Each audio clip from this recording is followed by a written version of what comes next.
Dear student, BA English semester 5 की literature series में आपका स्वागत है। आज हम जिस टॉपिक पर चर्चा करेंगे अत्यंत महत्वपूर्ण है। साहित्यिक शब्द है और इस शब्द का नाम है प्लॉट। प्लॉट अर्थात कथानक। कथानक की कथा साहित्य की आत्मा है। बिना कथानक के कोई भी कहानी या उपन्यास अस्तित्व में नहीं आता। तो दोस्तों, पूरी बात जानने के लिए, पूरी कहानी जानने के लिए, प्लॉट के बारे में पूरी जानकारी प्राप्त करने के लिए आप जो है वीडियो के अंत तक बने रहिएगा। आपको प्लॉट की पूरी जानकारी मिलेगी। जैसा कि आपके सामने है वीडियो पर, बहुत जल्द हम बात करते हैं। आइए बिना समय, ये देख रहे हैं इंग्लिश है, ईयर 3 है, सेमेस्टर 5 का पेपर फर्स्ट है। यहाँ पे मैंने पेपर फर्स्ट लिखना मैं भूल गया था, इसलिए इसको मैं आपके सामने लाया हूँ। आप देख लीजिए, इसमें जो पेपर फर्स्ट की सबसे पहली बात यह है कि हम यूनिट फर्स्ट की बात कर रहे हैं। यूनिट फर्स्ट में अगर हम बात करते हैं कि यूनिट फर्स्ट होती क्या है, तो इसके बारे में देख लेते हैं कि इसमें लिटरेरी टर्म्स आते हैं। लिटरेरी टर्म्स से होता है प्लॉट आता है, कैरेक्टराइजेशन आता है, नैरेटिव टेक्निक आता है, एंड स्ट्रक्चर आता है, एलिमेंट्स ऑफ नॉवेल आता है। इसमें कुल मिला करके 5 टॉपिक है। 1 2 3 4 5 टॉपिक्स हैं, एलिमेंट्स ऑफ नॉवेल है। सबसे पहले हम लिटरेरी टर्म्स में प्लॉट की बात करते हैं कि लिटरेरी टर्म्स क्या होता है। सबसे पहले जान लीजिए कि लिटरेरी टर्म्स कहते किसको हैं। आराम से आप देखिए इसको। Literary term are the vocabulary critics, teacher, students and writers used to describe the technique, form, structure and effect of literature। देखिए, लिटरेरी टर्म्स जो होता है ना, ये आपसे बहुत बार सवाल होता है कि लिटरेरी टर्म्स कहते किसको हैं। तो ये जानिए कि लिटरेरी टर्म्स में सबसे पहले चीज आती है कि आर द वोकैबुलरी। ये जो है लिटरेरी टर्म है, जो होते हैं टर्म्स होते हैं, ये एक वोकैबुलरी होते हैं, अर्थात कुछ वर्ड्स होते हैं। जैसे क्रिटिक्स, टीचर्स, जो क्रिटिक होते हैं, जो आलोचक होते हैं, वो इन शब्दों का प्रयोग करके आलोचनाएं करते हैं। टीचर्स इसका प्रयोग करते हैं, स्टूडेंट प्रयोग करते हैं, एंड राइटर्स इसका प्रयोग करते हैं to describe the technique. Technique को डिस्क्राइब करने के लिए इन शब्दों का प्रयोग करते हैं। फॉर्म्स का प्रयोग करने के लिए को डिस्क्राइब करने के लिए इसका प्रयोग करते हैं। इसका स्ट्रक्चर शो करने के लिए इसका प्रयोग करते हैं, अर्थात लिटरेरी टर्म्स का।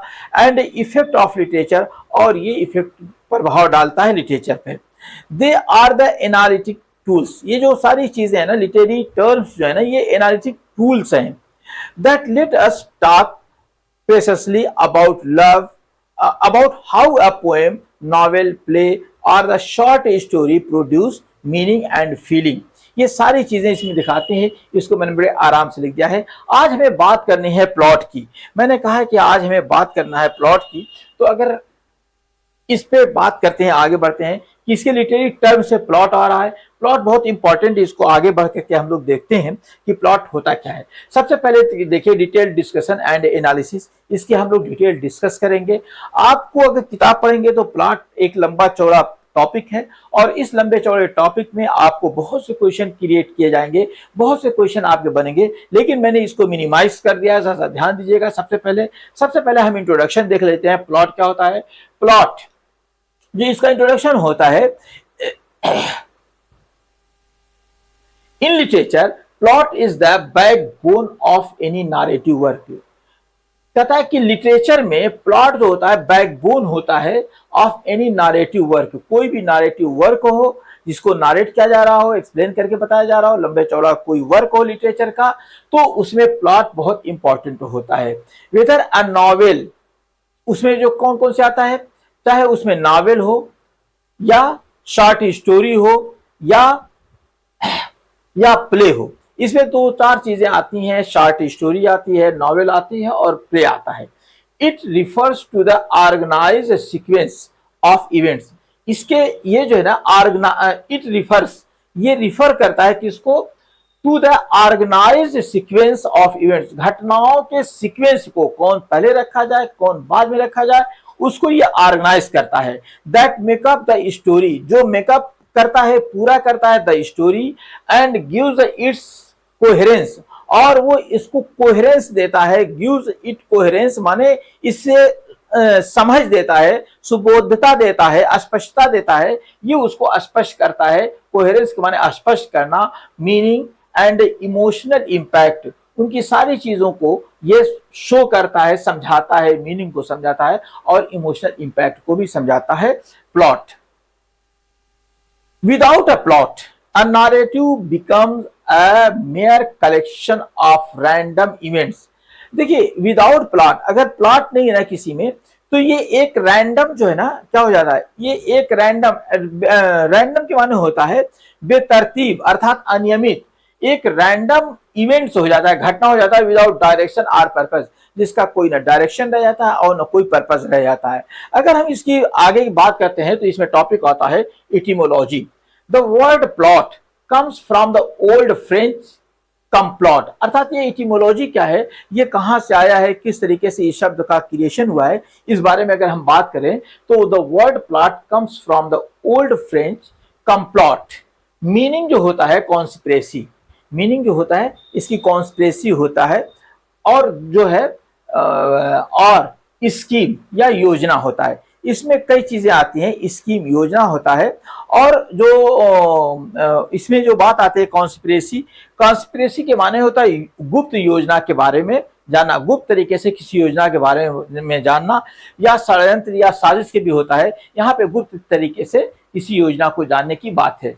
आगे कहता है reflecting its original sense of planned action, और ये रिफ्लेक्ट करता है ओरिजिनल सेंस, ये ओरिजिनल सेंस को शो करता है, किस चीज को शो करता है, ऑफ प्लान एक्शन, कि कौन सा एक्शन कब होगा, ये इसके प्लान को, वो इसकी योजना को शो करता है, कौन, प्लॉट। अब अगर हम इसके पर्पस की बात करते हैं, plot serve to structure human experience, ये प्लॉट जो होता है ना ह्यूमन एक्सपीरियंस के स्ट्रक्चर को ये सर्व करता है इनटू मीनिंगफुल सीक्वेंस, और एक अर्थपूर्ण सीक्वेंस में, अर्थात जो है सिस्टम में उसको लाता है, सीक्वेंस में लाता है, creating suspense tension and resolution. सबसे पहले वो क्या करता है, वो सीक्वेंस में उसको लाता है, क्रम में लाता है, क्रिएटिंग सस्पेंस, और सस्पेंस पैदा करता है, टेंशन पैदा करता है, और फिर उसका रिसोल्यूशन, फिर उसका सोल्यूशन भी देता है, उसका हल भी देता है। अगर हम आते हैं, अब बात करते हैं प्लॉट होता क्या, डिफाइन कर देते हैं प्लॉट को, डिफिनेशन देख लेते हैं इसकी। तो इसमें डिफरेंट लोगों ने इसको डिफरेंट तरीके से कहा है, 4 तरीके से कह लीजिए। अरिस्टोटल कहता है defined plot mythos as the arrangement of incidents and collect it the soul of called it the soul of the tragedy। कहता है ये अरेंजमेंट ऑफ इंसिडेंट है, मतलब कौन सी घटना को कहां हमें रखना है, ये अरेंजमेंट बताता है। प्लॉट के थ्रू हम घटनाओं को सिस्टमाइज करते हैं, सीक्वेंस में रखते हैं, क्रमबद्ध करते हैं, श्रेणीबद्ध करते हैं। आगे वो कहता है he emphasize that a good plot should have unity. अब वो बताता है कि अच्छे प्लॉट में होना क्या चाहिए, यूनिटी होना चाहिए, कोहेरेंस होना चाहिए, क्या होना चाहिए, यूनिटी होना चाहिए, कोहेरेंस होना चाहिए, और फिर उसके बाद एंड अ बिगिनिंग होना चाहिए, मिडिल होना चाहिए, एंड एंड एंड होना चाहिए। बहुत शानदार तरीके से अरिस्टोटल इसमें बात बता रहा है कि जो है इसमें सबसे पहले बता रहा है कि शुड हैव यूनिटी, इसमें यूनिटी होना चाहिए, एक दूसरे से सीक्वेंस से जुड़े होने चाहिए, कोहेरेंस होना चाहिए, कोहेरेंस माने क्लियर होता है, समझ होती है, समझ इसमें होना चाहिए, स्पष्टता होनी चाहिए, एंड बिगिनिंग, और उसकी एक शुरुआत होनी चाहिए, मिडिल होना चाहिए, और फिर उसके बाद उसका एंड होना चाहिए, अकॉर्डिंग टू द अरिस्टोटल। ये फ्रॉसेस जो कहता है एस्पेक्ट्स ऑफ नॉवेल में, ये इसका थॉट्स है कि नॉवेल में ये प्लॉट को डिफाइन करता है फ्रॉशर। तो कहता है distinguished between story and plot, वो इसमें डिस्टिंग्विश भिन्नता बताता है कि इसमें जो है स्टोरी और प्लॉट में अंतर क्या है। वो 2 चीजों को बताता है कि स्टोरी और प्लॉट में अंतर क्या। देखिएगा, एक इसमें ये क्या है, story the king died and then the queen died, ये स्टोरी है कि राजा मरा तो रानी भी मर गई, दैट्स ओके। और प्लॉट क्या होता है, the king died and then the queen died of grief, राजा की जब डेथ होती है तो क्वीन की भी डेथ हो जाती है। तो क्वीन की क्यों डेथ होती है, किसको, डाइड ऑफ ग्रीफ, वो दुख से मरती है। प्लॉट किसी घटना क्यों हुई है उसका भी वर्णन करता है। ये 2 तरीके से अकॉर्डिंग टू फ्रॉशर। अगर आप प्लॉट पढ़ते हैं और प्लॉट को समझते हैं तो आप अपने भी थॉट्स उसमें क्रिएट कर सकते हैं कि मेरे विचार से प्लॉट ये है। आगे वो इसको एक्सप्लेन करता है, the plot introduces casualty explaining why events आकर। वो कैजुअलिटी को इंट्रोड्यूस करता है और फिर उसके बाद एक्सप्लेन करता है कि व्हाई इवेंट्स अकर, ये घटनाएं क्यों हुई, ये इवेंट्स क्यों आया सामने, इसको वो बताता है प्लॉट में। Abrams Glossary of Literary Terms बहुत मशहूर बुक है, Abrams Glossary of Literary Terms. तो उसमें जो है ये बताता है कि plot is the deliberate arrangement of event to achieve a particular artistic effect. क्या कहता है, प्लॉट इज द डेलिब्रेट। इसमें जो अगर आप पढ़ेंगे वो अब्राम की the glossary of Literary Terms, बहुत महंगी किताब नहीं है, सस्ती ही है। अगर आप लेके पढ़ना चाहें तो उसको लेके रखिए, बल्कि पढ़िए। उसमें सारे जो ये समझिए वो ग्लॉसरी ऑफ लिटरेरी टर्म्स की बुक है, आप मंगा सकते हैं। तो इसमें जो है वो बता रहा है कि द डेलिब्रेट आर्गुमेंट, अब्राम्स कहता है कि the deliberate arguments of events, इसमें आर्गुमेंट होता है किसको, ऑफ इवेंट्स।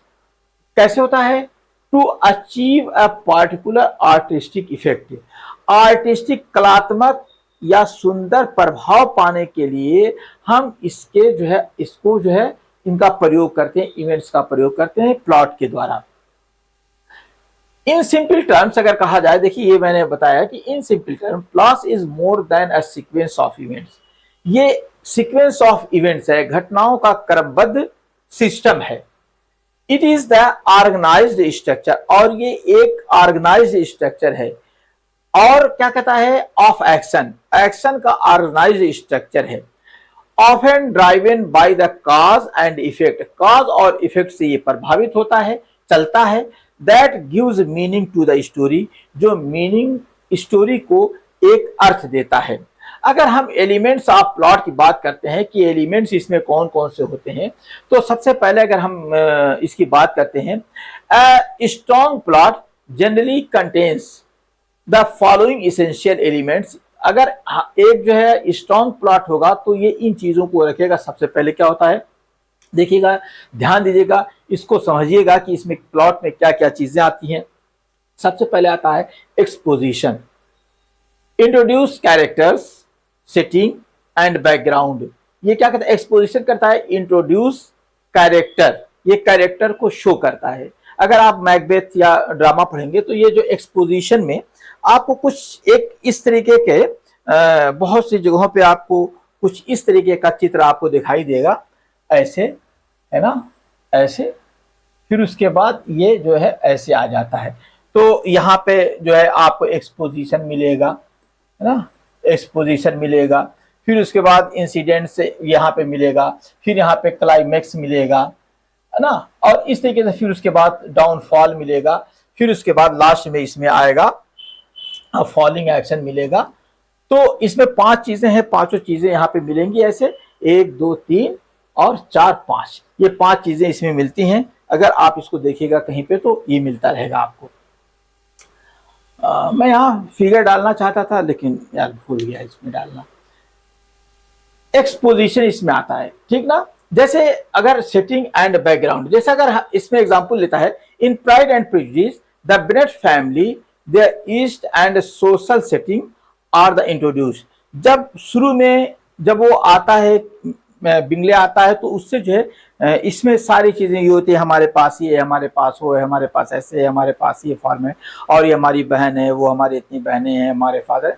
तो उसमें सारे कैरेक्टर से इंट्रोड्यूस करवा दिया जाता है पहले एक्सपोजिशन में। फिर इंसाइटिंग जो है इंसिडेंट्स होता है, कॉन्फ्लिक्ट जिसको कहा जाता है। फिर उसके बाद अगला पार्ट होता है कॉन्फ्लिक्ट क्रिएशन होता है। कॉन्फ्लिक्ट क्रिएट होता है द इवेंट दैट ट्राइगर्स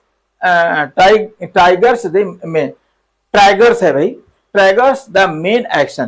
ट्राइगर के माने वो जो आप लोग कभी देखते हैं, वो जो बंदूक होती है, बंदूक में जिसको दबाया जाता है, वो जो चलती है उसी को कहते हैं, उसे घोड़ा और पता नहीं क्या क्या, इधर फिल्मों में भी इसके कुछ अलग अलग नाम आए हैं। ट्राइगर्स जिसको दबाते हैं तो जिससे गोली निकलती है। तो कहता है the events that triggers the main action, ये क्या कहता है कि एक कॉन्फ्लिक्ट जो होती है ना, ये ट्रैगर्स उसमें से निकालती है, मेन एक्शन को इसमें से निकालती है। ये जो होता है इंसिडेंट होता है, कॉन्फ्लिक्ट के नाम से ही ये अधिकांश ये कॉन्फ्लिक्ट के नाम से ही ये आता है। तो ये जो है कॉन्फ्लिक्ट जो होती है उसमें क्या हुआ, कैसे हुआ, ये इसमें पूरा यहां से लेके वहां तक जाता है।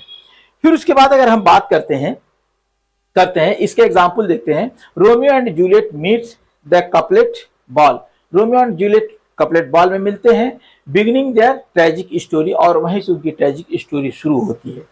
फिर उसके बाद राइजिंग एक्शन होता है, फिर उसके बाद एक्शन राइज होता है, मतलब बात बढ़ती जाती है। Series of event building suspense, वो सीरीज होती है ऑफ इवेंट्स, घटनाओं की एक सीरीज होती है, सस्पेंस बनता है, कॉम्प्लिकेशन आता है, चैलेंजेस आते हैं, इसमें इतनी सारी चीजें आती हैं किसमें, राइजिंग एक्शन में, जो यहाँ से ऊपर तक जाता है। फिर उसके बाद आता है जैसे अगर हम ओथेलो की बात करेंगे, Othello is manipulated bye Iago.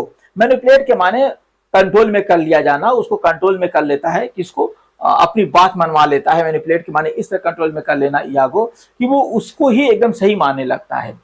यागो एक ऐसा कैरेक्टर है जो ओथेलो को अपने कंट्रोल में कर लेता है और वो उसी की बातों को सही मानता है।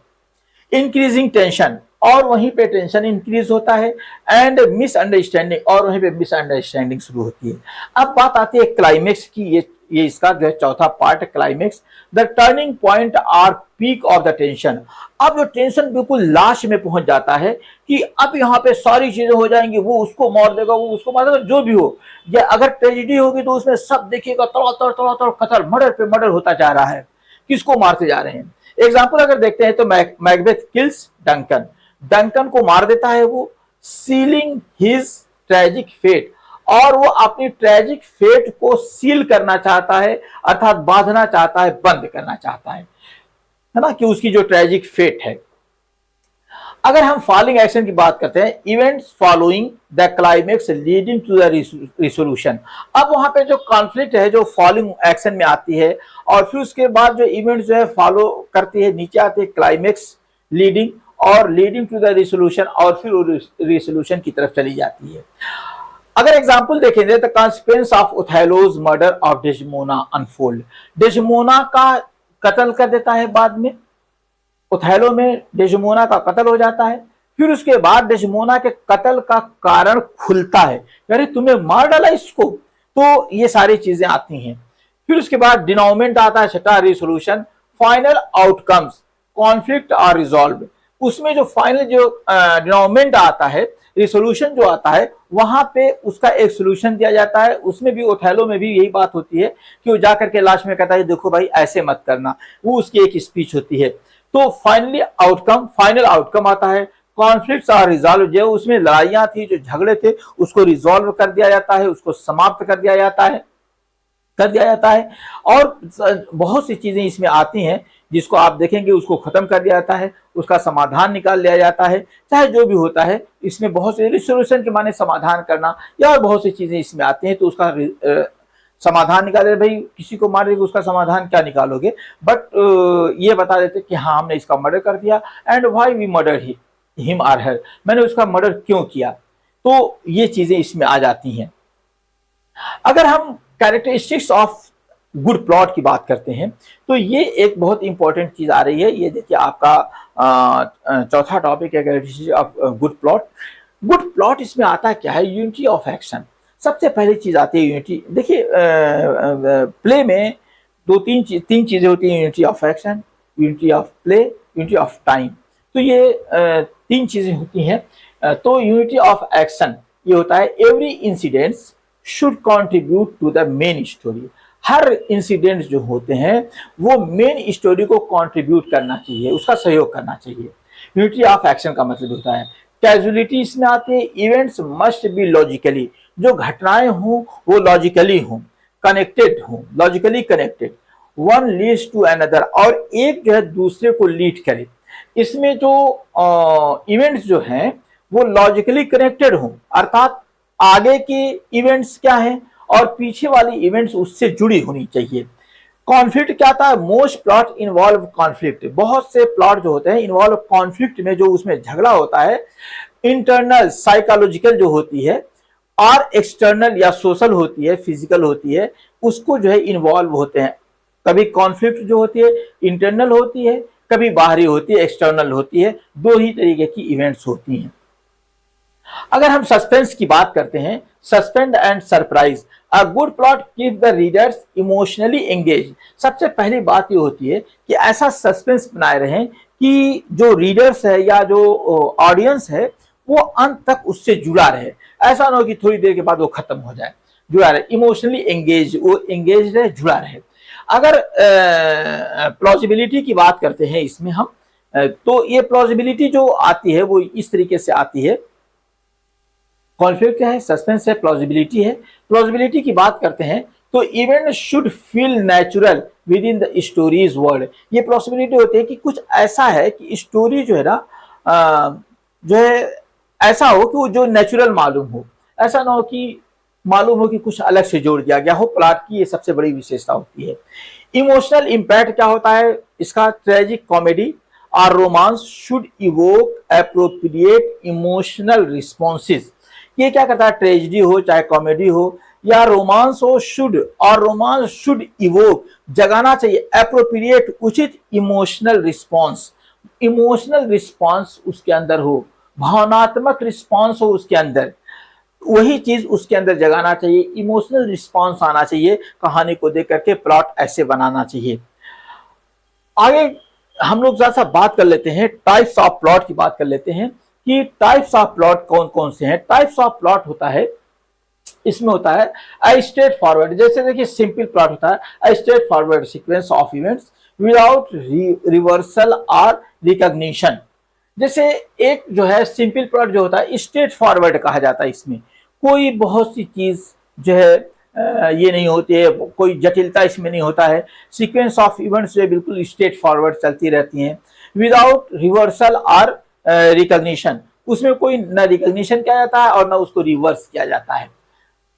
एग्जाम्पल अगर देख लिया जाए, many folk tales are the old man and the sea by Hemingway. आप ये बीए के किसी इसी में है, बीए पार्ट 3 में ही है।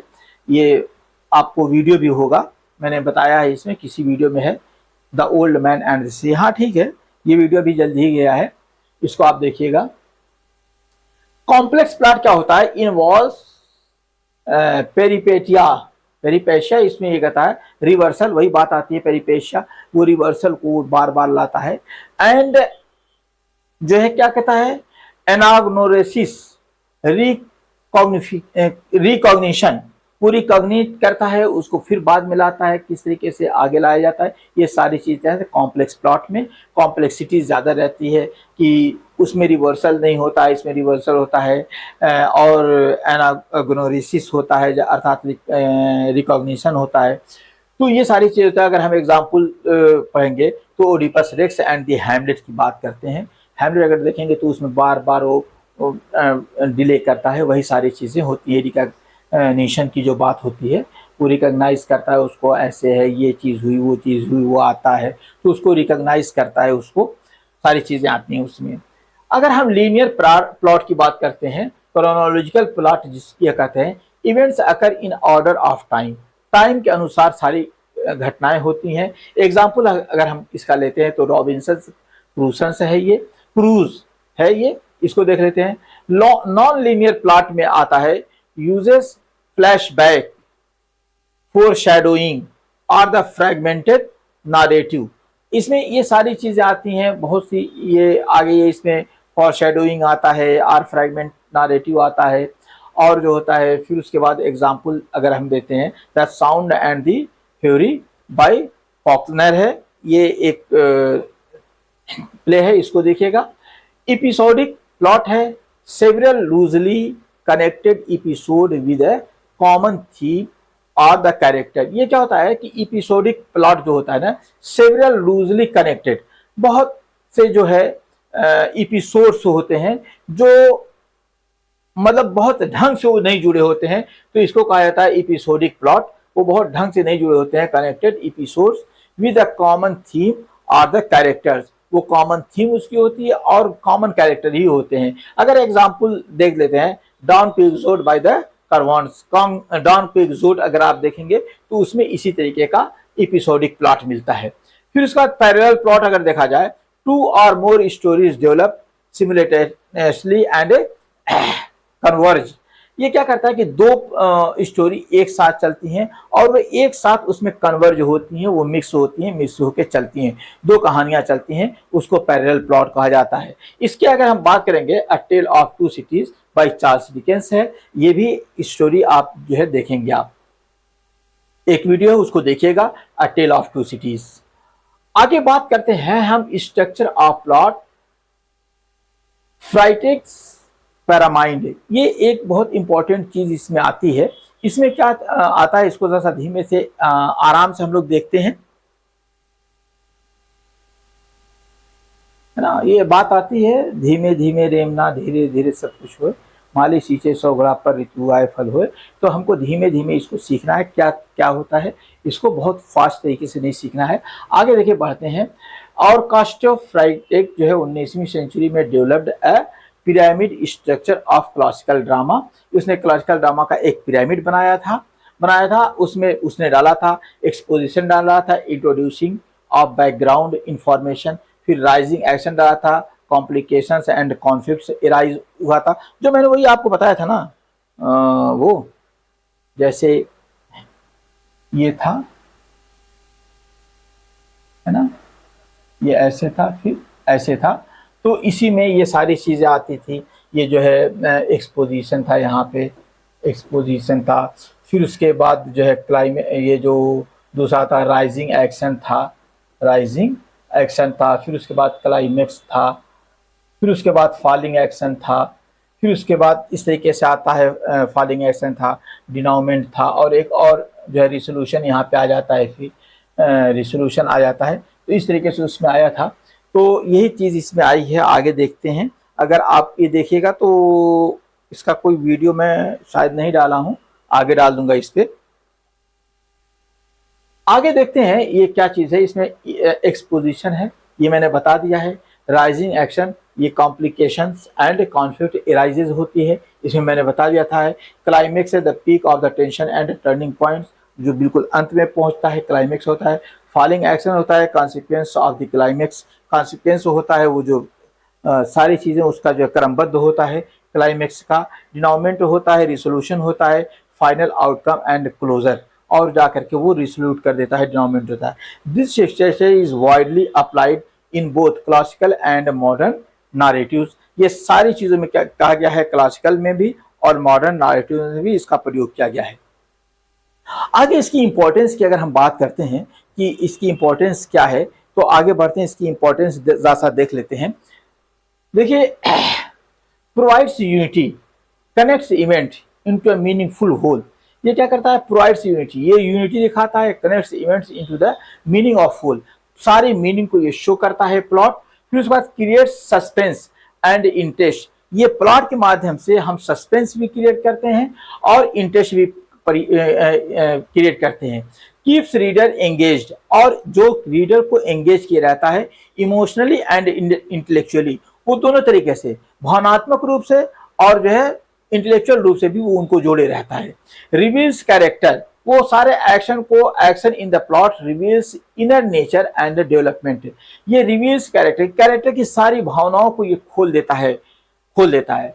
कन्वेस थीम, और थीम लाइक लव, जेलिसी और ambition are expressed through plot के थ्रू ही हम लोग ये थीम को भी शो करते हैं कि वो लव है, जेलिसी है, एम्बिशन है, एक्सप्रेस्ड है थ्रू द प्लॉट।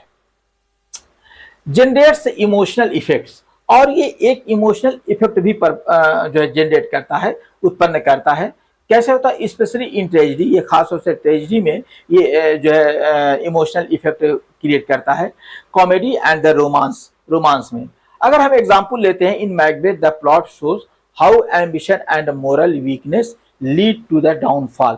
किस तरीके से आदमी की एम्बिशन है और मोरल वीकनेस जो है उसे डाउनफॉल की तरफ लेके चली जाती है। Creating fear and pity in the audience, और वही चीज इंसान के अंदर, जो ऑडियंस होते हैं उनके अंदर पिटी और फियर पैदा करता है। आगे देखिए, modern perspective on plot. Plot पर मॉडर्न पर्सपेक्टिव क्या है, मॉडर्न दृष्टिकोण क्या है प्लॉट पर, इसकी बात करते हैं। इसमें क्या चीजें आती हैं। Modern literature sometime deconstruct traditional plot structure. कभी कभी ऐसा को होता है कि मॉडर्न लिटरेचर है डिकॉन्स्ट्रक्ट, उसको हटा देता है ट्रांजिशनल प्लॉट स्ट्रक्चर। ये जो ट्रांजिशनल प्लॉट स्ट्रक्चर है उसको वो हटा देता है, अर्थात उसको ध्यान नहीं देता है। जैसे स्ट्रीम ऑफ कॉन्शसनेस, इसमें स्ट्रीम ऑफ कॉन्शसनेस की कमी हो जाती है। Fragmented and circular narrative focus on the psychology and perceptions rather than the chronological events. ये क्या करता है ना कि ये क्या करता है, stream of consciousness, stream of consciousness जो है वो क्या करता है, फ्रेगमेंटेड, ये खंडित कर देती है, फ्रैगमेंट कर देती है, तोड़ देती है।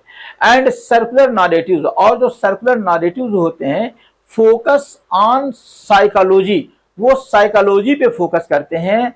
एंड परसेप्शन, और उसके परसेप्शन पर, रादर देन क्रोनोलॉजिकल इवेंट्स, वो क्रोनोलॉजिकल मतलब कि वो डेट वाइज घटनाओं के अलावा वो परसेप्शनल ये करते हैं, जिसकी जो जरूरत हुई वहां ला करके उसको रख दिया। तो ये क्रोनोलॉजिकल इवेंट्स के अपेक्षा वो जो है परसेप्शन को प्रयोग करते हैं। अगर हम एग्जाम्पल का प्रयोग करते हैं, Mrs Dalloway by Virginia Woolf explores a single day with multiple psychological plots, वो साइकोलॉजिकल प्लॉट्स को उसमें लेके आता है। अगर हम बात करते हैं डिस्पाइट इनोवेशन की बात करते हैं, तो इसमें डिस्पाइट इनोवेशन, आगे हम लोग सॉरी इसी में बढ़ते हैं। ये डिस्पाइट इनोवेशन की इसमें जो बात होती है plot remains essential. Despite innovation, innovation के बावजूद भी, नएपन के बावजूद भी प्लॉट रिमेन्स इसेंशियल, ये फिर भी प्लॉट इंपॉर्टेंट है। एज इट ऑर्गेनाइज, जैसा कि ऑर्गेनाइज करता है इवेंट्स, घटनाओं को यह संगठित करता है। प्रोवाइड्स मीनिंग, और इसके द्वारा हमें अर्थ उसका मिलता है कि वो क्या कहना चाहता है। And shape the readers emotional experience, और ये जो है रीडर्स के इमोशनल भावनात्मक एक्सपीरियंस को ये क्या करता है, एक आकार देता है कि हाँ भाई ये ऐसी चीज है। अगर हम बात कंक्लूजन की करते हैं, तो अगर आइए देख लेते हैं लास्ट में, the plot is the life blood of literature. Plot literature का लाइफ ब्लड है। बहुत शानदार बात इसने कहा है। इट ट्रांसफॉर्म रैंडम इवेंट्स, ये जो है ट्रांसफॉर्म चेंज कर देता है, बदल देता है रैंडम इवेंट्स, बेतरतीब, बेतरीके अर्थात अनियमित इवेंट्स को, घटनाओं को बदल देता है इनटू ए ऑर्गेनाइज्ड सीक्वेंस। ये एक ऑर्गेनाइज्ड सीक्वेंस में ऑर्गेनाइज्ड तरीके से उसे क्रमबद्ध कर देता है। रिवीलिंग ह्यूमन मोटिव्स, और ये क्या करता है, ये इंसानी विचारों को रिवील करता है, कॉन्फ्लिक्ट्स को रिवील करता है, एंड रिसोल्यूशन, और उसका सोल्यूशन भी देता है। ये सारी चीजें इसमें आ जाती हैं। और आगे क्या करता है, whether linear or the non linear, simple और कॉम्प्लेक्स प्लॉट गिव स्ट्रक्चर। हालांकि जो है चाहे आप कहिए कि लीनियर प्लॉट कहिए, चाहे नॉन लीनियर प्लॉट कहिए, ये सिंपल और कॉम्प्लेक्स, चाहिए सिंपल प्लॉट हो चाहे कॉम्प्लेक्स प्लॉट हो, गिव्स स्ट्रक्चर, ये एक स्ट्रक्चर देते हैं। कोहेरेंस देते हैं, क्लियरिटी देते हैं, स्पष्टता देते हैं, और क्या कहते हैं, एंड इमोशनल डेप्थ, और उसे भावुक जो है गहराई देते हैं, भावनात्मक गहराई देते हैं टू द नारेटिव को। It connects cause and effect, ये कॉज और इफेक्ट को कनेक्ट रखते हैं। एक्शन एंड मीनिंग, और एक्शन और मीनिंग को भी कनेक्ट करते हैं। And character and the theme, और कैरेक्टर और थीम को भी ये कनेक्ट करते हैं। Making literature a true mirror of human experience, और ये सारी चीजें क्या होता है, वो बना देती हैं लिटरेचर को a true mirror of human experience को वो शो कर देती हैं। Without plot a story is nearly a list of events. अगर हम प्लॉट का प्रयोग नहीं होता है तो स्टोरी क्या होता है, ये हो जाता है अ लिस्ट ऑफ इवेंट्स, घटनाओं का एक लिस्ट हो जाती है, ये हुआ वो हुआ, कभी ये हुआ कभी वो हुआ। With plot it becomes art, और कहता है कि इवेंट्स विद प्लॉट, प्लॉट के साथ इट बिकम्स आर्ट, ये एक कला बन जाती है। इंसाइट एंड इंटरटेनमेंट, ये इंसाइट हो जाता है और जो है क्या कहता है अंतर्दृष्टि हो जाता है, यानी कि आप इसे जो है बहुत अच्छे तरीके से आप अपने अंदर की आत्मा की आंखों से इसे देख सकते हैं। इंसाइट एंड इंटरटेनमेंट, और ये आपको इंटरटेनमेंट करता है। अगर आप if you want I can, देखिए ये चीज जो है इसमें आपका ये नहीं है, इसको नहीं देखना है। आगे देखिए, अगर हम क्वेश्चन की बात करते हैं, define plot and discuss its importance. Question में आता है define plot and discuss its importance, इसकी इंपॉर्टेंस की बात करते हैं। तो इसमें क्वेश्चन है, आ गया इसका आंसर है, फिर उसके बाद इंपॉर्टेंस ऑफ द प्लॉट है कि इंपॉर्टेंस प्लॉट इसमें क्या दिया गया है, ये क्वेश्चन है। क्वेश्चन पहले क्वेश्चन का ये आंसर दे रहा है। फिर उसके बाद आपका दूसरा क्वेश्चन है, what is Aristotle theory of plot in poetics explain with example. Poetic में अरिस्टोटल ने प्लॉट को किस तरीके से शो किया, इसको आपको शो करना है। फीचर्स ऑफ आर्टिस्टिक प्लॉट्स है, ये यूनिटी ऑफ एक्शंस है, ये सारी चीज़ें बिगिनिंग मिडिल एंड एंड है, ये सारी चीज़ें यहाँ पे मैंने ये कर दिया है। अगर एग्जाम्पल लेंगे तो ये सारी चीज़ें इसमें आ गई, सिग्निफिकेंस भी इसमें दे दिया है, कंक्लूजन भी दे दिया है। तीसरा जो क्वेश्चन आता है, differentiate between the simple plot and the complex plot. Simple plot और कॉम्प्लेक्स प्लॉट को सुटेबल एग्जाम्पल के साथ, इलस्ट्रेशन के साथ इसको शो करना है। ये भी एक आपका क्वेश्चन है, इसको भी आराम से इसको देखिएगा। नेक्स्ट, ये एक कॉम्प्रेसिव जो है ये है। फिर उसके बाद आपका जो चौथा क्वेश्चन आता है, ये देख लीजिए। चौथा क्वेश्चन है, explain the difference stages of plot construction, exposition, rising action, climax, falling action, denouement. इन सारी चीज़ों को इसमें है और बाकी सारी चीज़ों को इसमें एक एक करके मैंने दे दिया ताकि आपको शॉर्ट क्वेश्चन भी आंसर करने में आपको आसानी हो जाए। सारी चीज़ों को थोड़ा थोड़ा सा और ज़्यादा एक्सप्लेन के साथ दे दिया इसमें। आप वीडियो को रोक करके या जो है स्क्रीनशॉट लेकर के देख सकते हैं। आपका पांचवा और अंतिम क्वेश्चन इसमें है, क्योंकि नॉर्मली मैंने 5 क्वेश्चन दिए हैं या 3 क्वेश्चन दिए हैं। बहुत से मैंने वीडियोस में 3 क्वेश्चन दिए हैं और बहुत में 5 हैं। इसमें पांचवा क्वेश्चन है, how does the plot of the novel differ from the plot of the drama. किस तरीके से नावल का प्लॉट और ड्रामे के प्लॉट में अंतर है, डिस्कस विद एग्जाम्पल। इसमें प्लॉट ऑफ द ड्रामा है, फिर उसके बाद प्लॉट ऑफ द नावल है, फिर उसके बाद इसको कंपैरिजन फॉर्म में मैंने दे दिया है। ये आपका क्वेश्चन है और ये सारे क्वेश्चन आप इसको बड़े आराम से पढ़ सकते हैं। मिलते रहेंगे इसी तरीके के वीडियो में। आप वीडियो को लाइक कीजिए, शेयर कीजिए, कमेंट कीजिए, अपने दोस्तों को बताइए कि ये बीए लेवल के स्टूडेंटों के लिए ये चैनल है जिसमें आपको बीए और एमए के क्वेश्चंस मिलेंगे, आंसर्स मिलेंगे और जो है बहुत से वीडियोस मिलेंगे। मिलते हैं अगले वीडियो में। Thank you.